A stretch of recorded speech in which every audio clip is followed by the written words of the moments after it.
Alrighty then, greetings everybody. It is I, obviously Jesus, and I'm here with the second Patreon of video of June 2019. Very late, I know. I've been extremely busy, and that is going to tie in heavily to the subject of this video, which I'm sure, as you can tell from the title, is work and labor and stuff like that. So I want to talk about my own experience, my own thoughts on labor, like where it's fitting into my own life, and just give you guys a rundown of my own thoughts and history with this, because I'm in kind of a predicament in a way, and I would be more than open to suggestions of ideas for what I might do in the situation I'm going to describe. A couple things, clerically though, I am getting a lot of, photography gigs and obligations and stuff like that. So I do apologize if the video schedule kind of slips. I'm still going to be making 4 videos a month. I was thinking about doing perhaps like 3 videos or something like that, but I don't want to cut down on the amount of content, although it has been kind of a struggle lately thinking of new ideas. So if we could get a few suggestions, even basic stuff, in the description or the comment section of the Patreon posts and all that, that would really help me out and give me like the jump start I need. Because literally, when I get hung up on not being able to make a video, it's typically because I just don't have I can't think of anything new to do.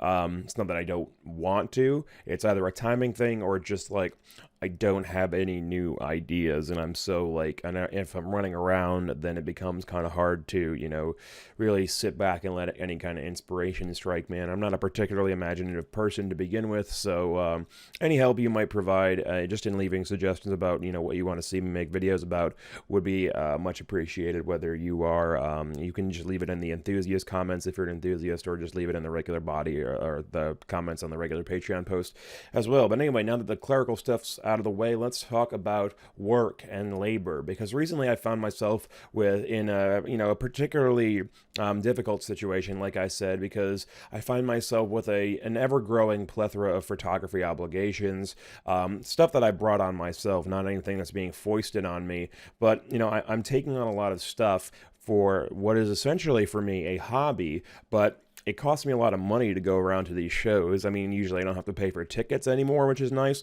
but I still pay a lot of money, running around going to, I don't live in a particularly popular area for concerts, so I have to travel a short distance, although not an insignificant distance, in my car, which has not insignificantly bad gas mileage. So yeah, it's a whole thing. Even if I get a free ticket for these obligations, I wind up having, it still costs me a lot of money between gas and parking, and if I need to eat while I'm there, which I usually do.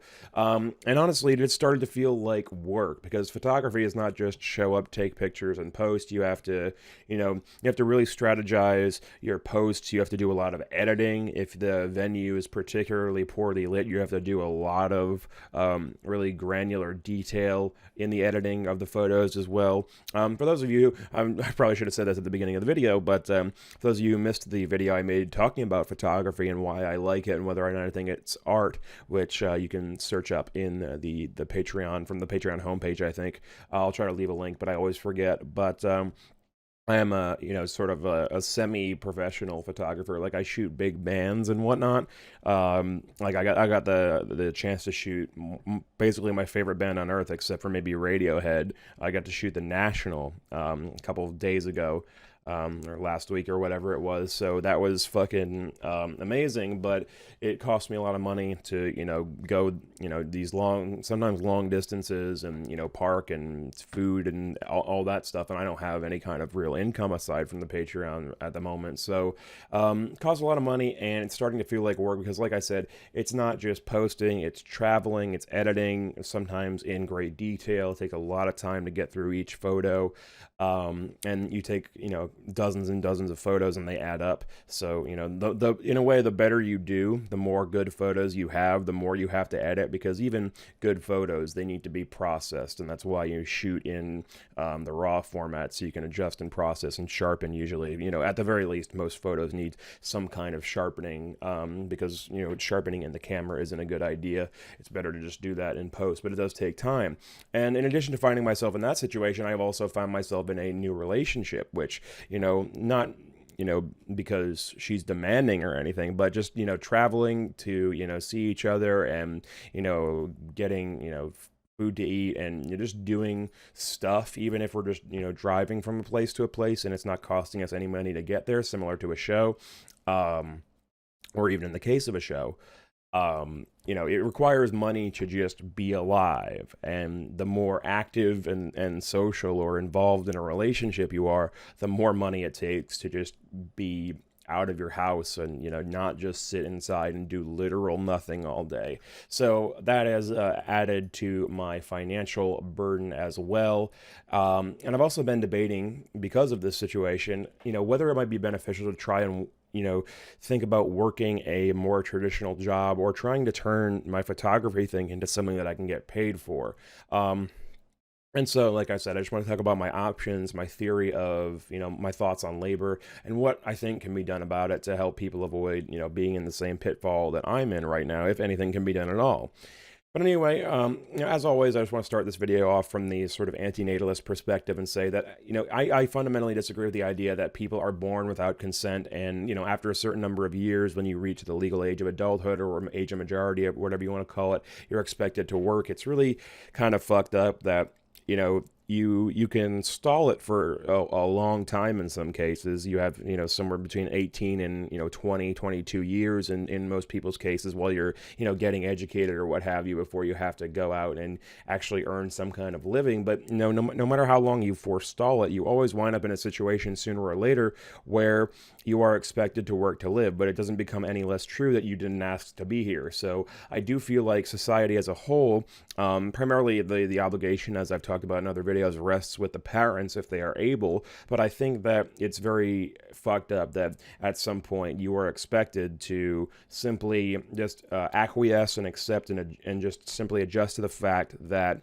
you have to work to live, when the truth remains always that no matter how many years ago it was, be it 18, 20, 22, or longer, you have to work to live. And, the society doesn't really allow for, a lot of options for people who just don't want to work. And that is screwed up to me. But we'll talk about that a little bit later as well. But let's talk about my personal history with work. I think I probably mentioned this in a couple videos before. I don't think I've made a video on work or labor specifically, though. But anyway, I used to work at basically what it was a machine shop, where attached to the office where my dad worked, and he would work not necessarily in the shop itself, but he would work on more manual labor jobs around the place as well. And he would go out on assignments for this company that did like HVAC work and shit. And I essentially was just in charge of, I probably have told the story, but I'll tell it again very briefly. I was essentially not in charge, but I was tasked with doing like menial tasks, like moving around stuff. Sometimes I would deliver stuff to a job site. Other times I would, just be relegated to sweeping the floor at the end of the day in the machine shop. And I think I mentioned that, the guy who was essentially my supervisor got very agitated with me one day because I wasn't sweeping with enough vigor in this machine shop that would be perpetually dirty. There's no fixing it. It's a machine shop.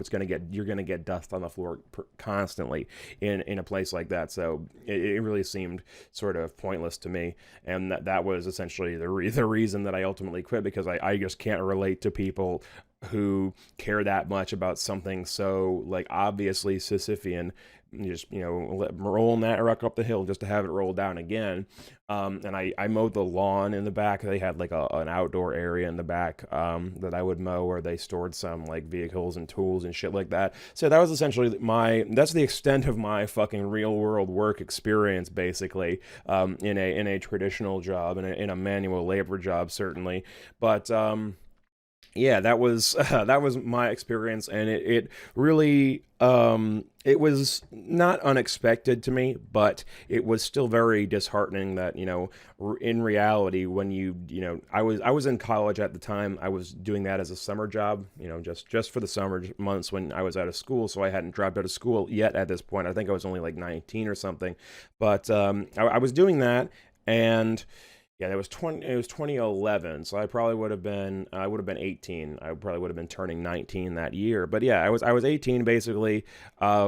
and it was, wait, huh? Is that how math works? I don't know. It doesn't really fucking matter. But anyway, that sort of just hammered home to me the idea that, having a job was what I thought it was going to be. It's going to be you, serving under some old dude who really has no scope, has willingly given up the scope of his life beyond his little domain of control. So that's obviously not true of every single job in the whole wide world, but that was, it was what I essentially had expected. It was what I had feared, and it was ultimately a fear and an expectation that was confirmed for me. So ever since then, I've been reticent to work, and I've been, scraping by through things like the Patreon, borrowing and just taking money from my parents and other things.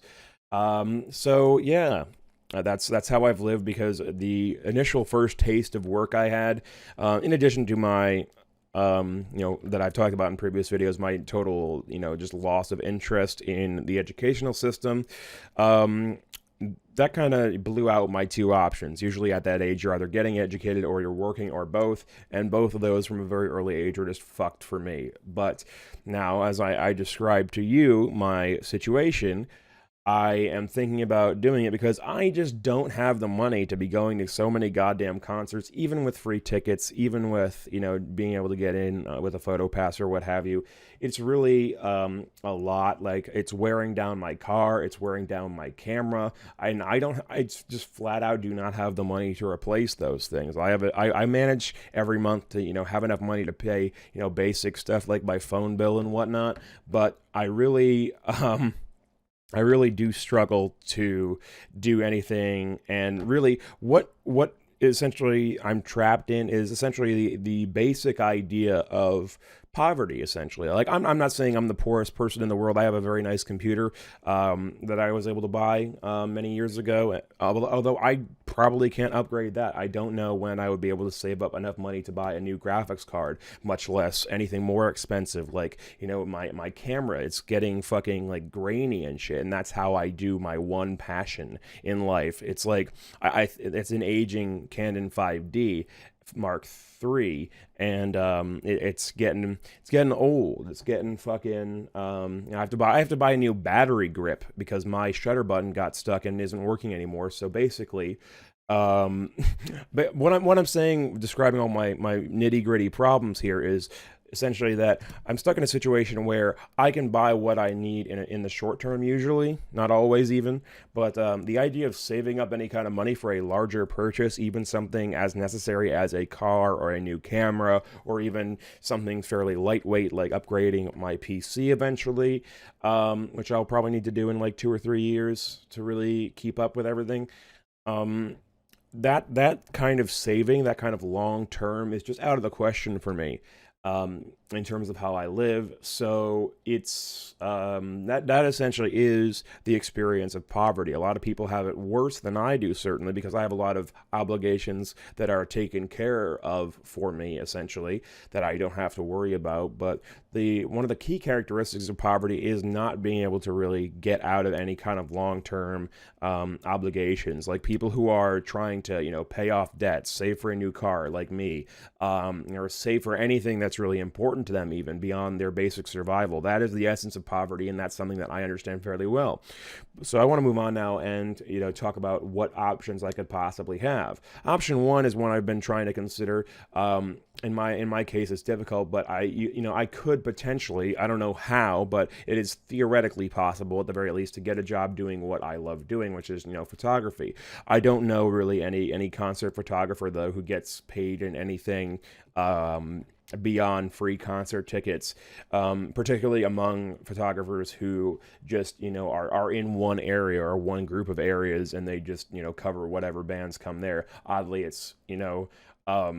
it pays to go on tour with a band, because obviously you're living on the road and you have to have some kind of stipend to make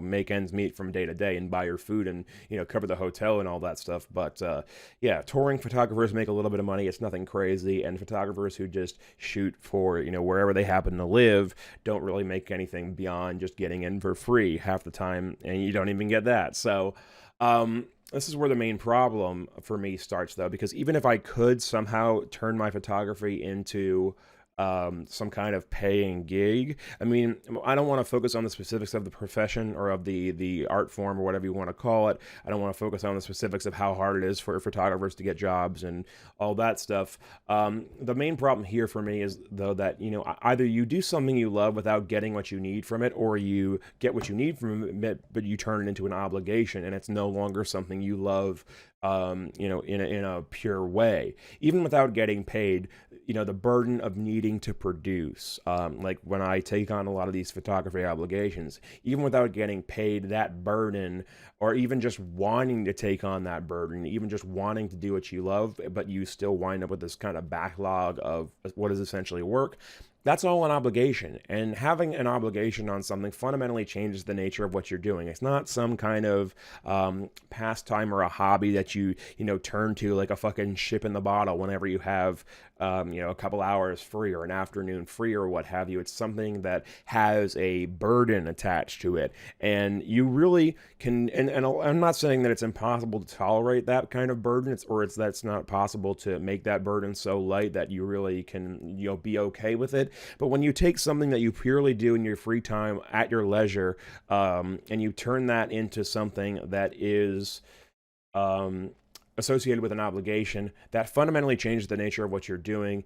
And you know, things like that, even light obligations, you know, non-severe obligations, they don't account for feeling sick, shitty, or just lazy, because the moment you have an obligation, you have some kind of deadline, you have some kind of thing waiting, nagging you in the back of your mind.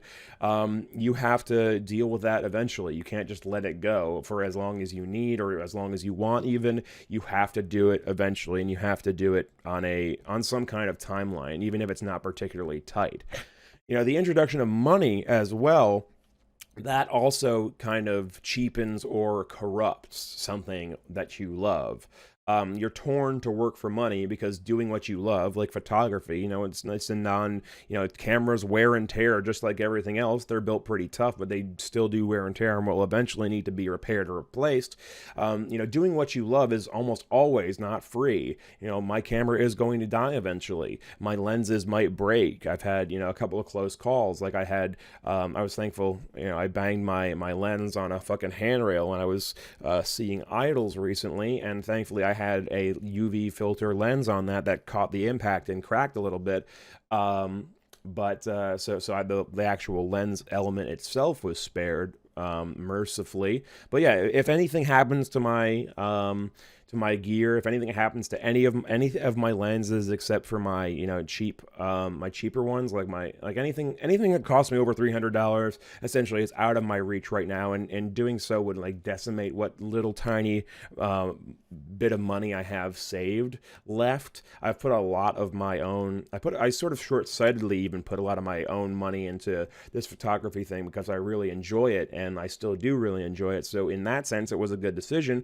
But you know, I did kind of take money that in the end probably could have been used to, you know, help repair my car and whatnot, because that's dying too. So, you know, like I said, doing what you love is almost always not free. And so you're pressured, if only by the reality of that, to work for money, but that corrupts it. But let's say I was somehow able to turn my photography into a paying gig.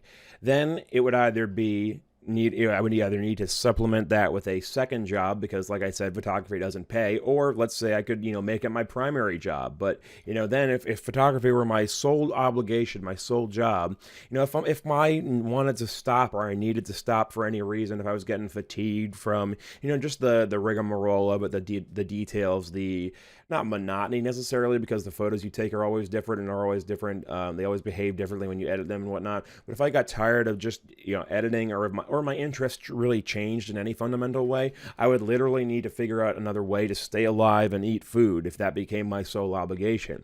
And that's part of the idea, I think, of, you know, what people talk about when they say, you know, the alienation of labor. When you do something to eat, to survive, you know, when you make what you love your job, even if you love that thing to death, it's no longer optional. You have become hostage to it. You know, when you introduce money, it's something you either have to do, or you have to replace, or you have to supplement with even more paid obligations to make ends meet. No matter what, you're really not truly free anymore to follow your bliss.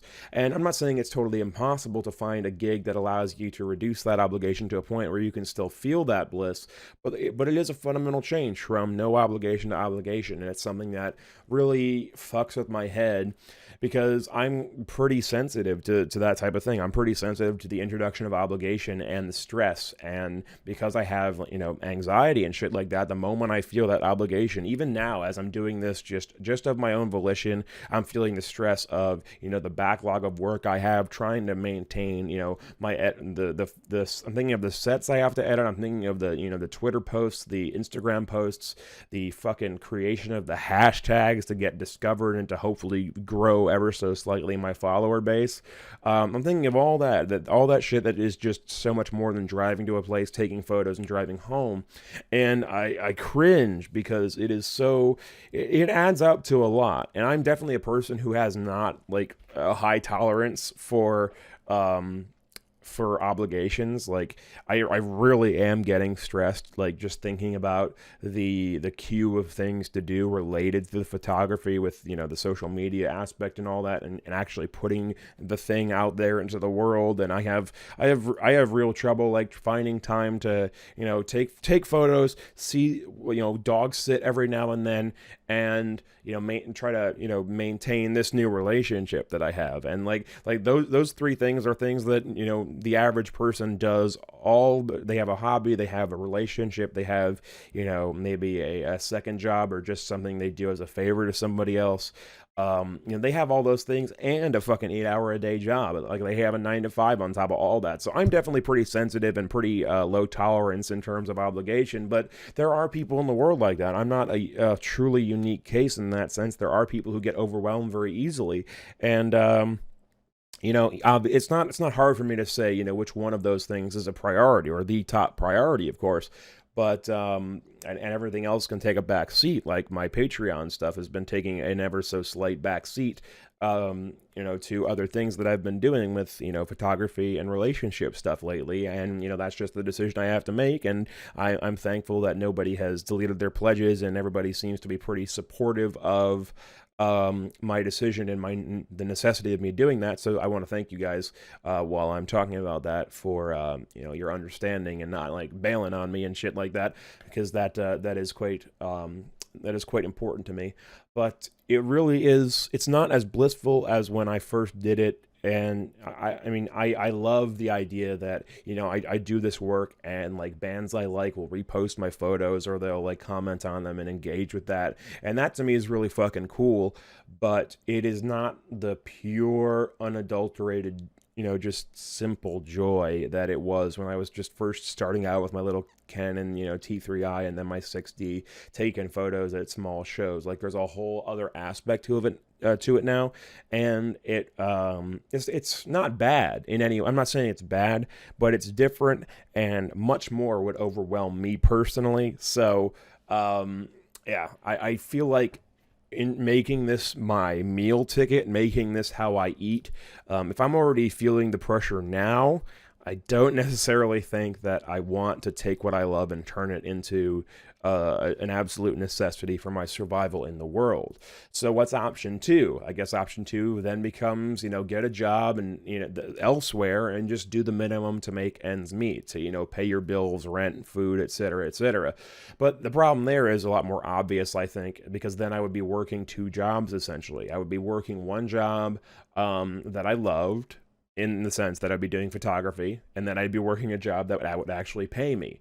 And, you would spend twice the time essentially working, but only getting paid for one of the jobs you were working, meaning you would have essentially a total divorce between what makes your money and what makes your life actually fulfilling and worth living. And I know people who do this, and it's certainly something that people have to buckle down and do and struggle with. But I don't know. I feel like I don't know that either option one or option two is particularly better than the other.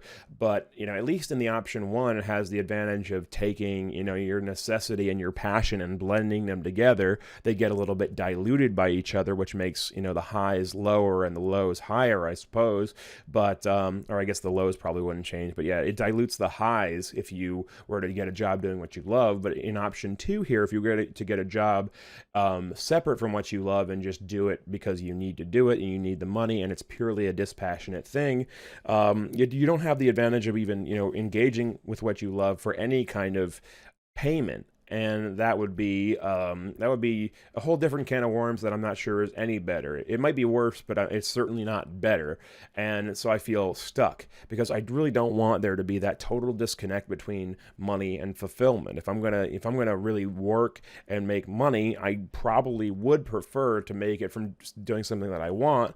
Because even though if in option 2 here, if I were to divorce those two, I would be keeping my pastime pure, I would still, and this is probably a little bit specific to my case, but I would still be doing all the photography work and everything, but I would also be working, 8 hours, 9 to 5, or at least like 6 or 4 hours, multiple days a week for something else. And that would really fuck my schedule. It would fuck my travel. It would make it even harder to pursue my passion. So it would be very fucking difficult. So I think option 1 is probably the better option, but especially in my profession, but in general as well, I think it's probably the harder one to pursue. And so people often wind up out of necessity and just out of, in terms of availability, winding up with option 2, where they have a job they like, or where they have an obligation that they like, or a pastime that they like, and then they have what actually gets them paid, which is totally divorced from the former.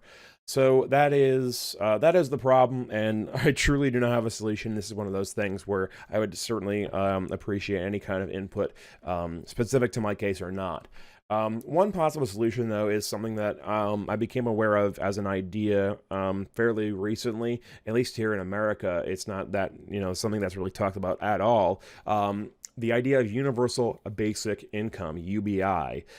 This does seem like a good idea to me, and one of essentially the guy who introduced it to me was this sort of left field presidential candidate in the ever so crowded Democratic field. I'll be covering the debates for the 4th Patreon video of the month. Maybe I should actually do the 3rd and 4th videos, one on each night of the debate. That might be a way to. I feel like that's kind of cheating, but I also feel like and stretching the content, but I feel like if I'm watching a whole like 2-hour ass fucking debate, that I'll be able to talk for long enough about each individual one that I could make a debate or a video for each night. So I might do that. I might actually do that, since the end of the month is rolling around and I need 2 videos.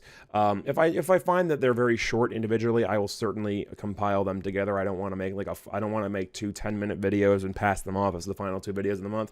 But I figure I'll probably talk for about half an hour, or at least 25 minutes on each night. So that'll be essentially a full-length Patreon video. So yeah, for those of you who don't know, and sorry for those of you who do not reside in America, although you may find this interesting anyway.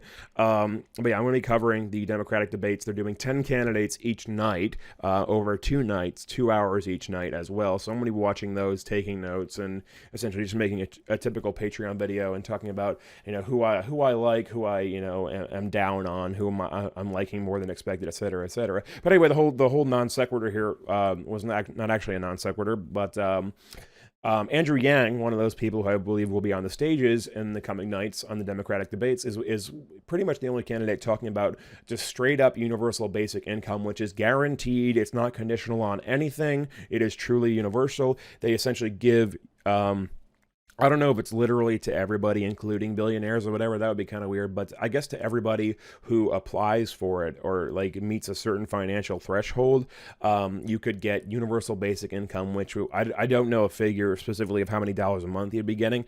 But essentially, I think it was like $1,000 or something, $1,000 a month for a family of like 3, I don't know, is the number I think I heard. I could be wrong on that. But the idea is to give people just an unconditional guarantee of a certain amount of money a month and give them a little bit of a push towards more economic freedom. And you could have this if you were working jobs as well, I believe. So you could, if you were working a low paying job, or you could only have a part-time job, then essentially if you were that low on the income scale, then this universal basic income would apply to you and allow you to, stay above what would be consider the poverty line. And there's a TED Talk that I'm going to try to find. I haven't found it yet, but there's a TED Talk I watched a few months ago talking about how there is actually research that shows that poor people are not stupid, which pretty obvious. But poor people do often make bad decisions with their money, and they mismanage it, or at least from the outside, it looks like they're mismanaging it. And the research that they did, and they talked about in this TED Talk, is poor people, when you live check to check for long enough, when you live just like I said, you live in that poverty situation where you can get from month to month and check to check or whatever, and you're pretty much okay there, but you can't save up for anything big or even slightly larger than normal expenses that you might need in the future.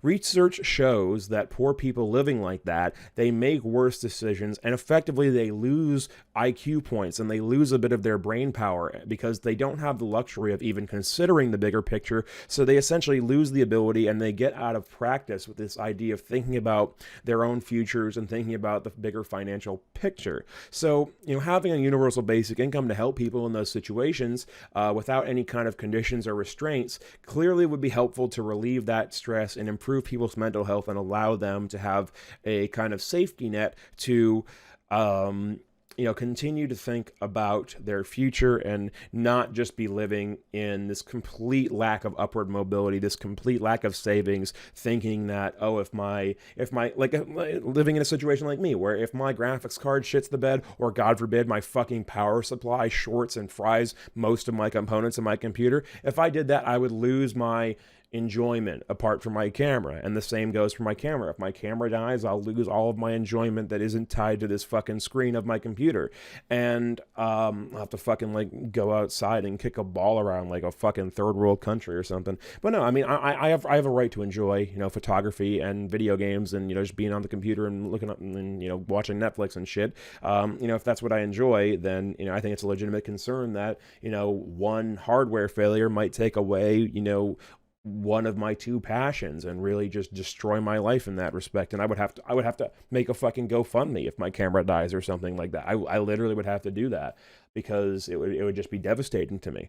But yeah, so universal basic income would help alleviate people from living in this situation where they feel like, and not even just their leisure activities and their pleasure activities like photography and gaming. Like if my car dies, I'm fucked. I don't have enough money to get a new car. I would have to go begging to my parents. Like the next time I'll have any significant amount of money, I realized a few months back, the next time I'll have any significant amount of money is when one of my parents dies and I get their life insurance. So yeah, that's a comforting thought, I guess. I mean, it's a nice thing to do for your kids, I guess, to, have your last act be to leave them a bit of money, but still a very depressing thought that the idea that I'll be using a fucking, probably at that time, like a 10, 15-year-old camera that's probably going to be on its last mechanical legs, until they die. And I'll be, in a way, knowing, not rooting for them to die, but knowing that it's the only thing that will allow me to upgrade and stay current with my passion. That's a really depressing thing to think about. And when the two of them eventually die, what the fuck am I going to do then? I'll never see any decent sum of money for the rest of my life, and that's an even more depressing thought. But yeah, universal basic income then, to go back to that, is something that would alleviate this kind of check-to-check living where you can't save for anything, and one disaster, to say nothing of fucking healthcare. Like, if you have to go, you could fucking, lose everything if you have to pay a bunch of money for healthcare, or you could just not wind up having the money to pay for healthcare at all, which is a whole different beast in America. But yeah, one illness, one hardware failure, one car part failure, when you're living check to check like I do and like a lot of people do below the poverty line or at the poverty line, one little tiny thing can fuck you over, and universal basic income would help like that. But then the question becomes, if we accept that universal basic income is a viable strategy because poor people need assistance without conditions to improve their living situation. Otherwise, they'll be, get out of practice with making good decisions and make increasingly more short-sighted decisions. If we accept that, how do we help people who are already kind of in that situation and might be, bad at managing money, make the most of what the universal basic income would allow them to do? One of the things that's nice about food stamps is that food stamps, EBT, SNAP, whatever you want to call it, that is restricted to food, and oftentimes to specific types of food. Like, I don't think that you can go into most like places like a Whole Foods or what have you and buy and use your food stamps to buy from the hot bar, like the stuff that's on the in a salad bar, or like the hot food they sometimes have on those little burner things in the buffet area or what have you. I don't think you can use EBT and SNAP on that, because it's just restricted to just groceries and stuff that you take home and prepare. And part of the reason for that, I think, is because hot bar food is kind of overpriced. You buy by the pound, and you are going to wind up paying a lot more money than if you actually just bought those ingredients and bothered to cook them yourself. And I don't know if this was done, out of any kind of, I don't know what calculations led to that type of thing, but it might be, a nicer thing to have different compartmentalized sources of income for things like that, to ensure that people who are unfortunately irresponsible or just making poor decisions based on their economic their history, and they're hoping to get out of that, but they can't see past their own nose because they've spent so long in that scenario. And I'm certainly one of those people who's in that group. Like, I spent a long time, as you know, from if you're a long time viewer of this Patreon, I spent a long time depressed. And one of the things that I would do is I would buy coffees, I would buy food when I was out that I didn't need to eat, even if I wasn't particularly hungry. And I would do that simply because it would give me like a basic dopamine rush. When your life isn't that particularly good, and when your life is kind of depressing and sad, and you struggle with anxiety or whatever, buying something impulsively is a quick way to get just that little shot of dopamine. It's incredibly short-sighted if you don't need what you're buying, and it's just going to be some meal that you'll probably wind up won't even filling you up in the end.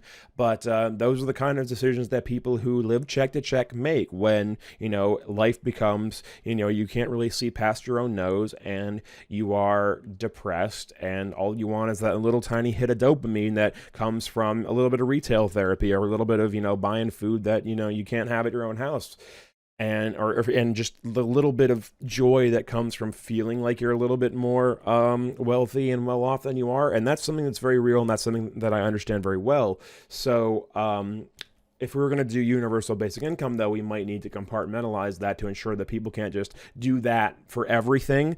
Obviously, people would still be able to find like workarounds or share it with other people. I'm sure there's like all sorts of weird shit that goes on with EBT and SNAP, but making that a little bit more difficult to squander without hindering people's ability to spend on things they actually need and things they actually want would probably be a good measure to take, although to what degree is not something that I really have any specifics on right now. And maybe it's something that we'll talk about in the debate because I think Andrew Yang is actually going to be on there, although I don't know. There's 20 fucking dudes, man. What the fuck is that? But yeah. Universal basic income is not, of course, true economic liberation. People will still need to probably supplement their income from something else, like a part-time job at the very least, or they'll probably wind up still living below the poverty line and still live in a way where they can't save anything or really hope for the future. But I think it would go a little bit, not a long way, but a short enough way to be significant and change the lives of a lot of people for the better. So I do think that universal basic income would be good, but I don't necessarily know that for bigger things like a car or a camera or a computer or something like that, that it would solve all the problems. And I really don't know what to do in my own life, because really I something's got to give. Essentially, something's got to give, whether it's me getting paid for photography, doing something else to supplement my hobbies, or just waiting for time to take its fucking brutal toll on my gear and lose my leisure activity that I enjoy, which is so rare for me to find. But I'm sure I'll make a GoFundMe if that ever happens. I'm not too proud to beg for something that I really care about like that. But yeah, hopefully I have some fucking rich relatives in Ireland or something. Or I don't fucking know, man. I don't know what to do in my own situation, although in a more general sense, I do think that universal basic income is a cool idea, and it's something that I would hope, more candidates, like more realistic candidates like Bernie Sanders and Elizabeth Warren, who are much more realistic to win the nomination than Andrew fucking Yang, who's kind of out of left field and has some fucking shitty policies about immigration and, punishing people for entering illegally, and, not just, he's fucked up. I read his platform page briefly, and it kind of turned me off after the UBI part. But yeah, those were my sort of scattered thoughts on work and labor and universal basic income. I'm obviously Jesus. Your music recommendation for the week is the long gestating Black Midi album. They finally released a record. It's called Schlegenheim. I don't know why, but it fucking slaps. It's some real fucking good noise rock shit.